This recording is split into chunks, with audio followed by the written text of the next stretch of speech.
going to touch on some principles of thermodynamics and do so by appealing to as few equations as possible.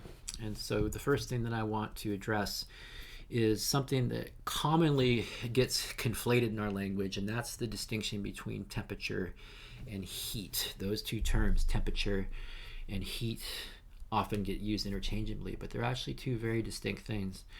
I want to start with temperature because temperature is an intrinsic property, whereas heat is a relational property. You can't talk about one and only one thing as having a heat. Heat is relative to two different temperature reservoirs. Well, what the heck is temperature? So think of the stuff in the universe is made up of smaller stuff and made up of smaller stuff. So think of like some matter, and for simplicity, let's say that matter has like 2 molecules, okay? And so remember the idea of kinetic energy, that's going to be proportional to the square of the velocity of an object. And it's also going to be proportional to how massive the object is. So you can probably imagine 2 molecules have a mass, and they might be moving around. And so it's one thing if they're moving around like this. It's another thing if they're moving around like this. Now, in the latter case, you have more velocity, which is to say you have a greater kinetic energy, which is to say, now relating this to the idea of temperature, that a configuration like this has a lower temperature than a configuration like this. By definition, temperature is the average kinetic energy of the molecular constituents of a system. So think of it as, okay, if you got something and that something is made up of stuff, how rapidly is that stuff moving around? Is it like this, or is it more like this? In the latter case, you have a higher temperature. In this case, you have a lower temperature. So we can say that something has a temperature, but we can't say that that same thing has a heat, because it has to be relative to 2 different temperatures. In other words, heat is a flow of energy between a higher temperature reservoir and a lower temperature reservoir. So this is where you can't just have one thing, you have to think about 2 things in relation to each other. So let's say, for instance, we have 2 molecules over here and we have 2 molecules over here. And let's say that these molecules are moving around at a greater, higher average kinetic energy than these 2 molecules are. So we'd say that the temperature over here is higher than the temperature over here. This is where the idea of heat comes into play. Because there's a greater average kinetic energy of the molecules over here compared to over here, eventually these molecules are going to start bumping into these molecules, which is going to make them start to have a greater average kinetic energy. So in other words, you're going to have a flow of energy from a higher temperature to a lower temperature. That is heat, okay? Heat is relational, temperature is intrinsic. One more time, when you talk about the temperature of something, you're talking about the average kinetic energy of its constituents. You can have a low kinetic energy, i.e. a low temperature. You can have a higher average kinetic energy, i.e. a high temperature. Now, with respect to heat, heat is the flow of energy from a higher temperature to a lower temperature. So it has to be relative. So with respect to heat, when we think about adding heat to a system, we can think about this in relation to the different states of matter and how these different states go through phase changes and how that's related to the heat concept. So one of the most the substances we're most familiar with is H2O, good old water.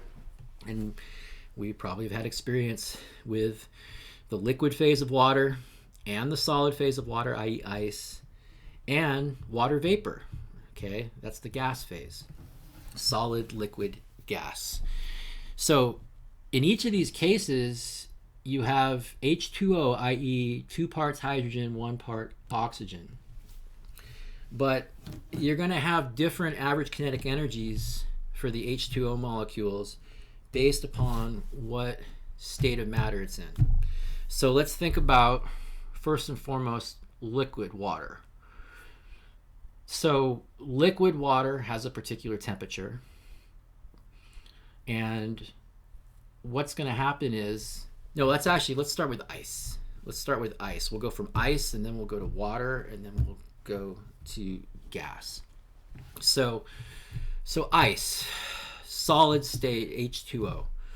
So you can imagine you're not going to have that much motion with the molecules. It's going to be more of like a rigid lattice structure. But you could imagine, like, let's say we had like a blowtorch, right? So we're creating some thermal energy from combustion. And so imagine we had an ice cube and all of a sudden we hit it with a blowtorch. So what's going to happen is that, you know, at first it's pretty low temperature, i.e. fairly low average kinetic energy molecules. But as more and more time elapses with a blowtorch hitting this ice cube, its molecules are going to start to move around more. Kinetic energy is going to increase. That means the temperature is increasing. And so the temperature is going to increase with the ice cube. And now here's the thing. For different substances, you're going to require more or less amounts of heat, energy, to raise that substance or lower that substance by 1 degree of temperature. And so we call that the specific heat. So when matter is in a specific phase, specific heat capacity is a gauge of, for that given substance, how much energy is required to raise it or lower it by 1 unit of temperature given a particular amount of mass of that object. So this is the idea of specific heat. So imagine for a second, imagine we had a plot. So like vertically, we're going to say it's temperature.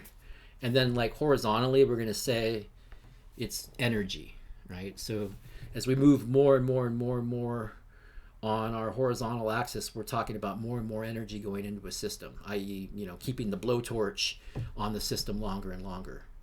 And as we go up and down, we're talking about a higher and higher temperature, i.e. a higher and higher average kinetic energy of the molecules in the system. So again, imagine I'm hitting an ice cube with a blowtorch, and so there's a heat transfer taking place.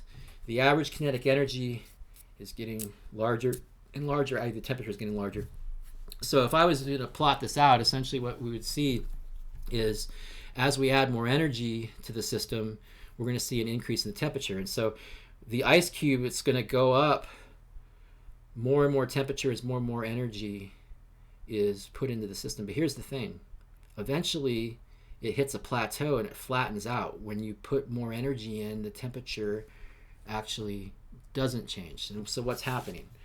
When you're in a particular specific state, like the ice is in a solid state of water, the rate at which the temperature increases as you infuse more and more energy is linear, and it's proportional to, first of all, how much stuff you have, but then it's proportional to what is the specific heat capacity of that particular substance in that particular state. And different substances have different specific heat capacities, i.e.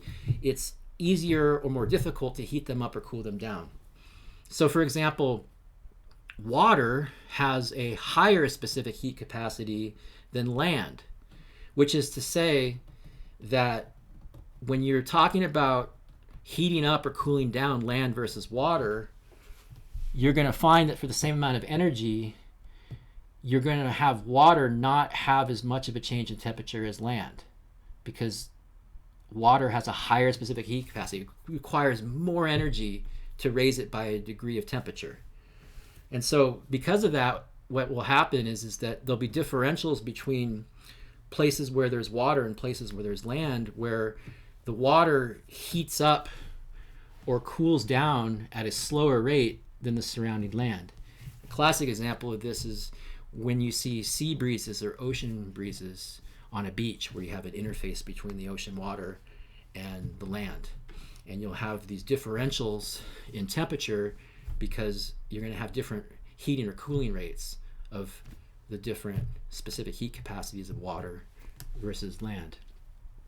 So when you're talking about infusing energy into a system and how it affects the temperature, When it's in a particular phase, we're talking about specific heat capacity. Now, there's also the transition from one phase to the next. So at a certain point, you could probably imagine if you keep hitting an ice cube with a blowtorch, eventually that ice cube is going to completely melt. And when we say melt, what we're talking about is that it's going through a transition from the solid state H2O to the liquid state H2O, okay, i.e. water. When it goes through the transition, this is an issue of what's called latent heat. And this is an issue where now, because you're going through a transition state from one phase to another, you're going to be having molecular bonds either formed or broken. And so when you're putting energy in at this point, it goes into the bond breaking or bond formation and not the raising of temperature. That's why you get a plateau. So again, with our example, we start with ice, we hit it with a blowtorch. Ice has a specific heat capacity, and so as we give more and more energy into the system, the temperature is going to raise, it's going to raise, it's going to raise, but eventually it's going to get to a point where the ice is going to melt. Okay, and so then when the ice goes through the transition from solid to liquid, there's a period where it's actually a plateau where the temperature remains constant even though more energy is being added to the system. And that's because at this point, the additional energy that we add is going into either bond formation or bond breakage based on which direction you're going in the phase transition. However, you can probably imagine at a certain point, all of the original solid ice has now completely been melted, and now it's liquid water. And now that it's liquid water, we're back to the idea of specific heat, because now we're in a specific phase, i.e. the liquid phase now. And so now as we continue to hit the water with a blowtorch, now we're going to start to see the temperature rise again. Okay? And it's going to rise proportional to the specific heat capacity of water. So you can imagine now the water is getting warmer and warmer and warmer, i.e. the temperature is getting higher and higher, i.e. the average kinetic energy of the molecules is eventually getting greater and greater. However, you get to a certain point with water where it begins to transition into a gaseous state, i.e. boiling. And so at this point, we're going to get a flattening again. And during this flat transition period, going between a liquid and a gas, i.e. evaporation, now again what's happening is that energy that is being added goes into bond breakage or bond formation based on which direction you're going, okay? And not raising of temperature until all the bond breakage or all the bond formation is completed, and now you're completely in the next state, which is now the gas state, i.e. water vapor. Once you're now specifically in the gas state, you go back to the notion of specific heat capacity, and now if you keep adding heat energy into the gas is going to continue to increase in temperature. So again, temperature is an intrinsic property of a substance, like say an ice cube. And that particular substance can receive energy from another location, and that transfer from a temperature differential of one location to the next is what we call the transfer of heat energy. So temperature is an intrinsic property, heat is a relational property.